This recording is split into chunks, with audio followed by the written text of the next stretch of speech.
Morning dear aspirants, today's news. First news. India's rainfall deficit at 35% as monsoon progress stall. So monsoon, June month monsoon start ஆயிடுச்சு. ஆனால் அது start ஆன வேகத்திலே போகலை, stall ஆயிருக்கு.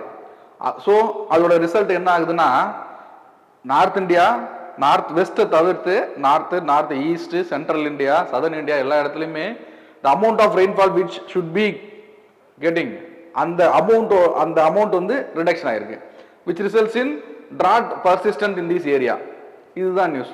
So இந்த தான் ப்ரிலிம்ஸ் ஆங்கிளில் எல்னினோ எல்லாத்தையுமே மிக்சடாக படிக்கணும். நேற்று எல்னினோ பார்த்தோம்.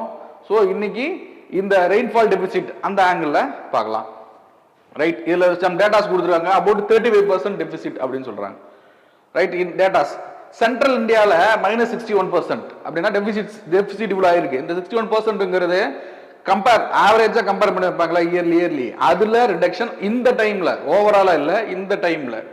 ரைட், பெனின்சுலார் சதர்ன் பெனின்சுலாவில் 14%, ஈஸ்ட் அண்ட் நார்த் ஈஸ்டில் 43%, நார்த் வெஸ்டர்ன் இந்தியா மட்டும் டெபிசிட் இல்லை, சர்ப்ளஸ் வந்து 5%. ஓகேவா? ஸோ இதை மேனேஜ் பண்ணுறதுக்கு government has taken the step to map almost 150 to 200 districts in the states by the states. எந்தெந்த டிஸ்ட்ரிக்ட் வந்து ரொம்ப அதிகமாக பாதிக்கப்படும் சொல்லி மேப் பண்ண சொல்லியிருக்காங்க. So not to give the subsidy or any welfare measures regarding this, அதுக்காக மேப் பண்ண சொல்லியிருக்கலாம். ரைட், த ஃபினாமினா எல்னினோ அப்படிங்கிறது வார்மிங் ஆஃப் பசிபிக் ஓஷன். எங்க பெருவியன் கோஸ்ட்ல இருக்க பசிபிக் ஓஷன்ல வார்மிங், அந்த ஓஷன் சர்ஃபேஸ் வந்து வார்ம் ஆயிருக்கும். ஏன்னா அது எப்பயுமே நடக்கிற பீரியாடிக்கல் ஆசிலேஷன் தான். எப்பயுமே வெஸ்ட் பசிபிக் ஓஷன்ல வெஸ்டர்ன் சைட்ல ஹீட்டா இருந்துச்சுன்னா இங்க லானினா இருக்கும். ஸோ விச் ரிசல்ட்ஸ் இன் நமக்கு நல்ல ரெயின்ஃபால் கிடைக்கும். அதுவே பெருவியன் கோஸ்ட் ஓரமாவே இருந்துச்சு அப்படின்னா, வார்ம் வாட்டர் இருந்துச்சுன்னா the rainfall pattern will be disturbed all over the world. அதோட ரிசல்ட் தான் நமக்கு வந்து ரெயின்ஃபால் டெபிசிட்டா இருக்கிறது. அந்த பினாமினன் தான் எல்னினோ. நான் நிறைய டைம் பார்த்ததுனால அடுத்ததுக்கு போறேன். ரைட், என்சோ சைக்கிள் அப்படின்னு சொல்றாங்க இல்லையா? அந்த என்சோ சைக்கிள்னா என்னன்னு சொல்றேன். Enzo cycle. ஸோ இது ஈக்குவேட்டர்,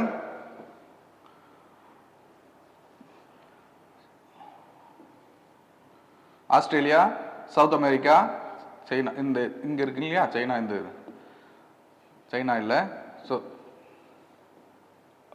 ஐலண்ட் நேஷன்ஸ். ஸோ இப்படி கிராஸ் ஆகிற ஈக்குவேட்டருக்கு சதர்ன் சைடில் தான் இந்த வார்மிங் ஆஃப் ஓஷன் சர்ஃபேஸ் நடக்கும். இந்த வார்மிங், இதுதான் வார்மிங் ஏரியான்னு வச்சுக்கோங்க. இந்த வார்மிங் ஏரியா பீரியடிக்கலாக வெஸ்ட் டு ஈஸ்ட் இப்படி மூவ் ஆகிட்டே இருக்கும். ஸோ இதுதான் ENSO cycle, El Nino cycle, El Nino southern oscillation அப்படின்னு சொல்றாங்க. ஆசிலேட் ஆகுது இல்லையா, இதுதான் El Nino southern oscillation.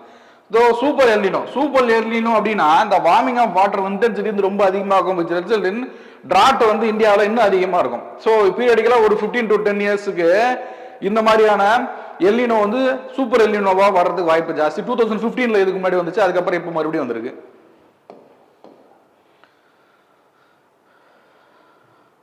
So impact on Indian agriculture. இந்த சூப்பர் எல்னினோவால இந்தியாவான impact. First kharif crop, seasonal பேசிஸ்ல காரிஃப், ராபி, ஜெயிட் கிராப் இருப்பாங்க இல்லையா? அந்த காரிஃப் கிராப்ங்கிறது இந்த சீசன்ல rice, cotton, soybean, groundnut, maize. So இந்த கிராப்ஸ் எல்லாம் வந்து அதிகமாக பாதிக்கப்படும். என்ன பாதிக்கப்படும்னா, பெஸ்ட் இன்சிடென்ட்ஸ் அதிகமாக இருக்கலாம், வார்ம் அதிகமாக இருக்கிறதுனால பெஸ்ட் இன்சிடென்ட்ஸ் அதிகமாக இருக்கலாம். ஸோ அக்ரிகல்ச்சரிஸ்ட் வந்து நீர்ப்பாசனத்துக்கு அதிக செலவு பண்ணலாம். ஸோ இந்த மாதிரியான ரீசன்ஸ் எதை லீட் பண்ணும்னா, கிராப்போட காஸ்ட்டை லீட் பண்ணும், அதிகப்படுத்தும். அதே டைம்ல கிராப்போட குவாலிட்டியை டிட்டோரேட் பண்ணும். So income for the farmers will be reductioned. So இது வந்து ஃபார்மர்ஸுக்கு பாதிப்புனா ஹோல் இந்தியாவுக்கே பாதிப்பு தான். Right, pest and disease outbreak, rice cultivation cost will get through. And ground water table வந்து எப்பெல்லாம் சர்ப்ளஸ் ரெயின்ஃபால் கிடைக்குதோ the water table will be getting risen. இப்போ டெபிசிட் ரெயின்ஃபால்ன்றதால the water table will go below. அப்படின்னா என்ன ஆகும்? இப்போ டியூப்வெல்லாம் இருக்கு இல்லைங்களா? டியூப்வெல்ல இருக்கிற ஒரு கன்சிடரபிள் டெப்த்துக்கு அதிகமா போனாதான் வாட்டர் கிடைக்கிற மாதிரி ஆயிடும். Right, so inflation chain. அப்போ கிராப் ப்ரொடக்ஷன் அதிகமாக இல்லைன்னா ஃபுட் சப்ளை கிடைக்காது.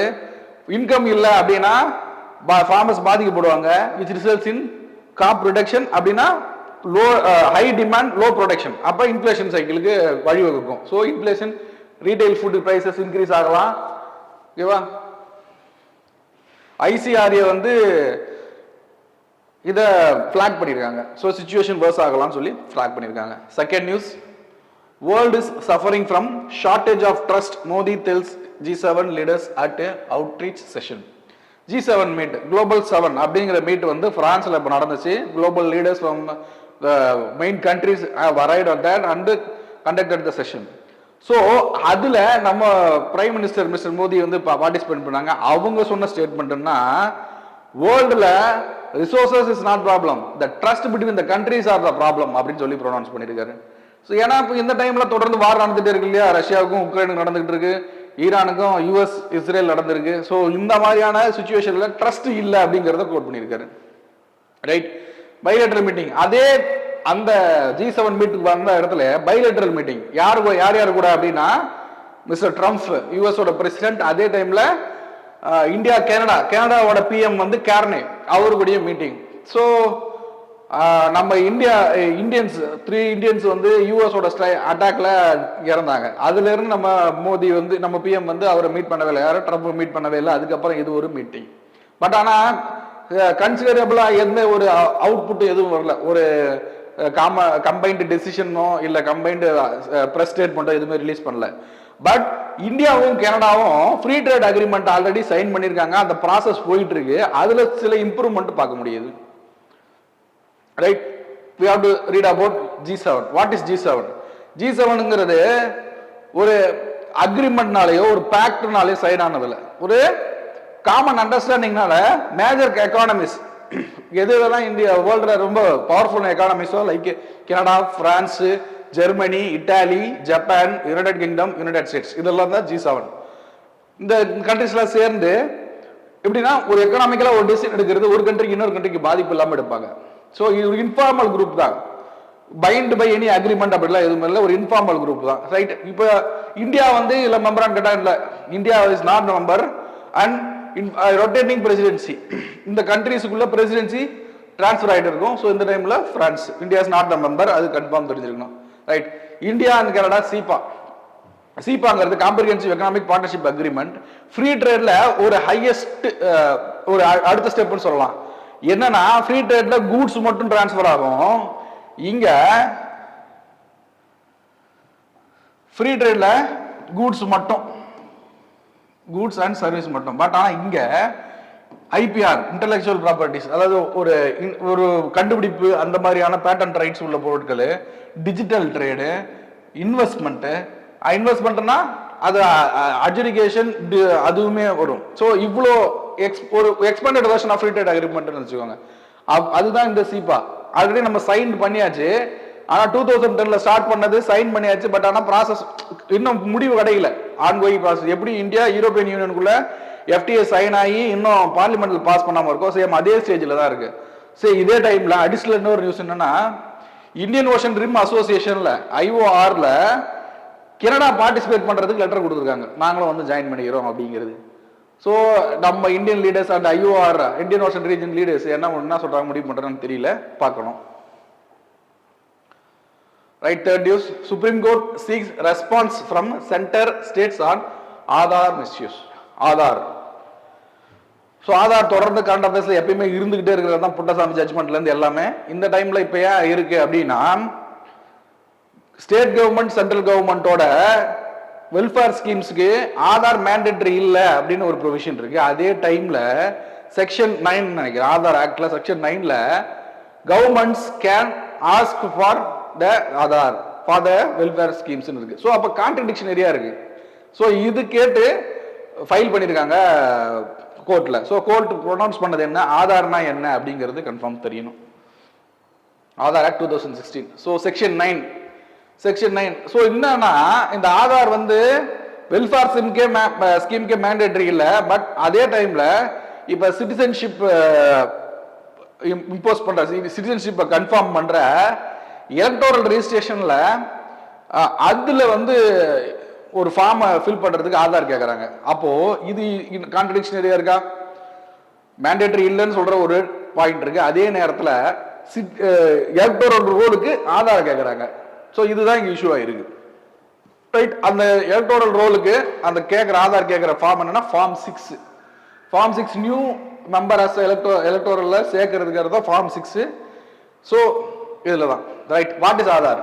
ஆதாருங்கிறது 12 டிஜிட் யூஐடி ஐடென்டிஃபிகேஷன் ஒரு நம்பர், அவ்வளோதான். அது சிட்டிசன்ஷிப்பை கன்ஃபார்ம் பண்ணாது. அது ஜஸ்ட் ஒரு ஐடி, உங்களுக்கான ஒரு ஐடி நம்பர், அவ்வளோதான். Right, does not indicate caste, religion எதுவுமே இண்டிகேட் பண்ணாது. But it has the data of biometric data, iris எல்லாமே இருக்கும் தேவைப்படுறது. ரைட், யுஐடிஐ யுடை ஸ்டாட்யூட்டரி அத்தாரிட்டி எஸ்டாப்ளிஷ் இன் 2009, அதுவும் தெரிஞ்சிருக்கணும். Right, Aadhaar key users direct benefit டிரான்ஸ்ஃபர்ஸ்க்கு வந்து மெயினாக அதை ப்ரொனவுன்ஸ் பண்ணுறாங்க. ஏன் அப்படின்னா மிடில்மேன் தான். இப்போ ஒரு சப்சிடி வந்து யாருக்கோ போய் சேருது அப்படின்னா, ஒரு வல்னரபிளுக்கு போய் சேருது அப்படின்னா, நடுவில் மிடில்மேன் வச்சாலே அவங்க வந்து அதில் கொஞ்சம் பெனிஃபிட் ஆகுறாங்க. ஸோ அந்த மிடில்மேனை கட் பண்ணி ஸ்ட்ரெயிட்டாக டைரெக்டாக பெனிஃபிஷரிஸ் யாரோ அவங்களுக்கு கொடுக்குறது அந்த டிபிடி. அதுக்கு இந்த ஆதார் வந்து ரொம்ப ரிலையபிளாக இருக்கு. இப்போ அந்த சுச்சுவேஷனில் என்ன கேட்குறாங்கன்னா, ஆதார் கண்டிப்பாக இருந்தாலும் உங்களுக்கு அந்த சப்சிடியோ இல்லை அந்த வெல்ஃபேர் மெஷரோ வரணும் அப்படின்லாம் இல்லை. பட் ஆதார் கேட்டால் கொடுக்கலாம். இந்த மாதிரியான இஷ்யூ தான் இப்போ இருக்கு. ரைட், ஃபினான்ஷியல் இன்க்ளூஷனுக்கு இது எல்லாத்துக்குமே. சுப்ரீம் கோர்ட் வேர்டிக் 2008 கொடுத்தது என்னன்னா, consolidated fund of India 266 article, அதுபடி நிறுவப்பட்ட அந்த ஃபண்டில் இருந்து ஏதோ ஸ்கீம் மூலமாவோ சம் பெனிஃபிட் ஏதோ கிராஸ் ஆகுது அப்படின்னா கண்டிப்பா ஆதார் வேணும் அப்படின்னு நீங்க கேட்கக்கூடாது அப்படின்னு இருக்கு. So no exclusion of beneficiaries, benefits cannot be denied. And private companies கண்டிப்பா கேட்கவே கூடாது. ஆதார் டேட்டாவை பிரைவேட் கம்பெனிஸ் கேட்கவே கூடாதுன்னு இருக்கு. News 4, central banks to raise gold reserve over 1 year, world gold councils.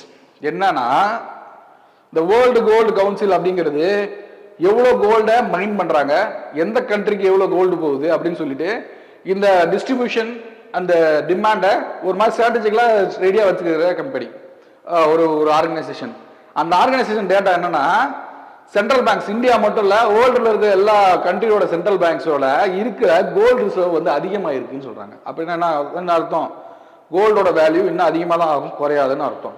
அதுல இந்தியா வந்து எப்பயுமே ஒரு பிரைம் தான். ஏன்னா கல்ச்சுரலா நமக்கு கோல்டு வந்து லிங்க் ஆயிருக்கிறதுனால நம்ம எல்லா விஷயத்துக்கும் கோல்டு தான் யூஸ் பண்ணுவோம். ரைட், கீ ஃபைண்டிங்ஸ் 1000 டன்னு central banks average over the past 4 years வந்து 40% of gold Indian gold price rise. 500 ton previous decade average. Right, இதில் சம் டேட்டாஸ் தெரிஞ்சுக்கிங்க, பெருசாக யூஸ் பண்ண முடியாது. Right, world gold council and international non profit industry association 1987 லண்டனில் வச்சு இதை start பண்ணுறாங்க.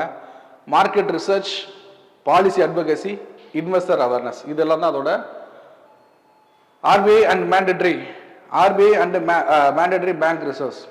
RBI mandates bank to maintain. இப்போ ஏன் சென்ட்ரல் பேங்க் ஆஃப் இந்தியா வந்து இதை மெயின்டைன் பண்ணணும் அப்படின்னா அப்ளிகேஷன் இருக்கு. என்னன்னா எவ்வளோ அமௌண்ட் வந்து டிஸ்ட்ரிபியூட் பண்றாங்களோ அதுல லெண்ட் பண்றாங்களோ அதுல குறிப்பிட்ட அமௌண்ட் பர்சன்டேஜ் வந்து எடுத்து வச்சுக்கணும் யாரு? Central bank. ஸோ அப்படியான 2 டூல் தான் cash reserve ratio and statutory liquidity ratio. இந்த ஸ்டாட்யூட்டரி லிக்விடிட்டி ரேஷியோட தான் கேஷ் கோல்டு அப்படிங்கிற 2 டேர்ம் இருக்கு. கேஷ்னா ஃபாரின் கேஷ், கோல்டு. இந்த அப்ளிகேஷன் தான் ரிசர்வ் பேங்க்கு வந்து அந்த கோல்டை எடுத்து வச்சுக்கிற அந்த அத்தாரிட்டியை கொடுக்குது. Right, mark question. Supreme Court has sought responses on a plea alleging misuse of Aadhaar for voter registration. Discuss the legal framework governing Aadhaar and the concern about electoral integrity. Election இப்போ SIR நடந்ததுலேயே அதில் சொன்ன பாயிண்ட்ஸும் சேர்த்து எழுதலாம். So 2 பக்கத்துக்கு 150 வேர்ட்ஸுக்கு எழுதி photo எடுத்து அனுப்புங்க, கண்டிப்பாக திருத்தி தருவோம். தேங்க்யூ. குருஷேத்ரா குருஷேத்ரா குருஷேத்ரா குருஷேத்ரா குருஷேத்ரா குருஷேத்ரா